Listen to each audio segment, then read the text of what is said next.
I've just met the All India Banking Officers Association.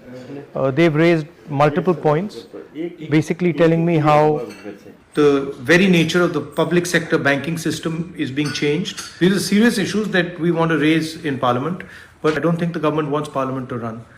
So they are distracting people.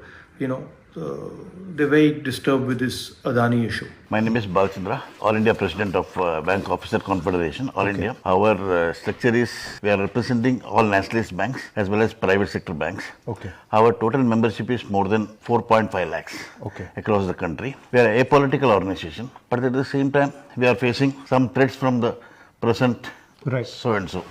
Bataiye.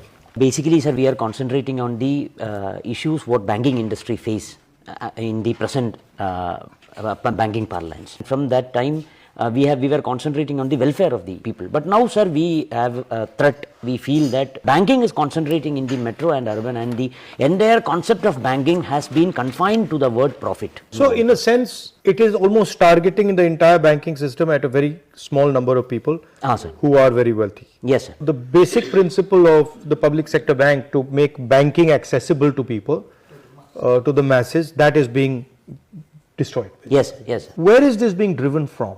So this is driven from the government side. Yeah, but where is the pressure on the government to do this coming from? I personally feel that there is a thrust for profit. Every financial year end, there will be a post from the central government that the MD of the public sector bank is giving a dividend check to the Honorable Finance Minister. Sir, a public sector bank is giving credit not directly to the public, but it is given to the NBFCs. There is an NBFC there who is lending to the public for 15% rate. A public sector bank is giving loan to the NBFC at 8.5%. And NBFC is then onward lending it to the general public. So the public is going to the NBFC, accessing the credit at 15%. Sir. There is no proper access of credit. Sir. And why are you not allowed to do that?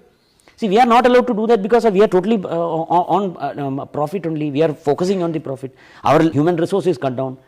Rather than processing 1 lakh loans for 1,000 people to get 10 crore advance, you can process a big ticket advance. Banking एक ऐसा sector बन गया है sir जिसमें ladies का scenario ऊपर की जगह it's all diminishing. Though I am an MBA, my friend is also a postgraduate. I joined in 2011. I'm not able to take the promotion. Why? Transfer policy अगर हमारे बैंक में आती है तो हमें ये कहा जाता है लेडीज को 1000-2000 किलोमीटर दूर डाल दिया जाए. ह्यूज ट्रॉमा में पूरा लेडीज है. स्टाफ रिक्रूटमेंट नहीं हो रही है, फ्रेश स्टाफ रिक्रूटमेंट. इस वजह से शॉर्टेज ऑफ स्टाफ में क्या है कि हम वो सर्विस प्रोवाइड नहीं कर रहे हैं. Basically we are service provider. Customer को वो सर्विस नहीं मिल रही है और अभी इतना टॉक्सिक एनवायरनमेंट क्रिएट हो रहा है. Basically what you are saying, अगर आपका कोई कंपैरिजन हो रहा है तो लेवल प्लेइंग फील्ड के बेसिस पे होना चाहिए. And you are saying shortage of staff sir. Yes sir. Sir third party products का sir third party products and different ये जो भी योजनाएं गवर्नमेंट की आती हैं, that is all level playing field. They are asking you for certain performance and then making you do certain other things. Yes sir. I'll just sum up with a signing of statement. Sir, all these 12 points what we have raised is directly or indirectly affecting the customer service, sir. Sir, we are handling public money. When we are forced to do unethical things, unfair trade practices, why we are not able to resist? What is happening to the whistleblower policy? What is happening to the vigilance? Because the transfer and the disciplinary proceedings are being weaponized.